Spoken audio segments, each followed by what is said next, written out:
এই যে শোনো, আমি শাকিব খানের মতো তোমাকে রেখে অন্য কোনো মেয়ের দিকে তাকাবো না। আবার বাপ্পারাজের মতো তোমাকে কখনোই আমার জীবন থেকে হারাতে দিব না।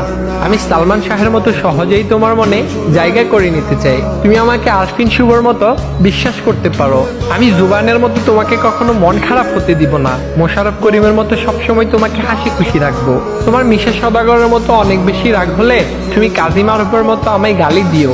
আবার রুবেলের ক্যারাটির মতো চাইলে আমাকে মায়েরও দিও। রিয়াজের মতো তুমি সবকিছু এলোমেলো করে দিও।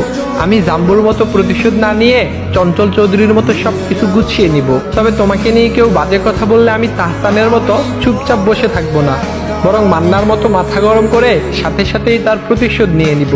আমি হয়তো মুশফিকুর ফারহানের মতো গুছিয়ে কথা বলতে পারি না, তবে আমি অপূর্বর মতো গুছিয়ে তোমাকে ভালোবাসবো। আমি হয়তো সিয়ামের মতো দেখতে অনেক বেশি কিউট না, আবার অনন্ত জলিলের মতো অনেক বড় লোকও না। আমি হয়তো দেখতে ডিপজলের মতোই কালো, আবার জসিম খানের মতোই গরিব, তবে আমি আফরান নিশোর মতো আমার সর্বোচ্চ দিয়ে তোমাকে ভালোবাসবো। আমি নায়করাজ রাজ্জাকের মতো জীবনের শেষ দিন পর্যন্ত শুধু এবং শুধুই তোমাকেই ভালোবেসে যাব।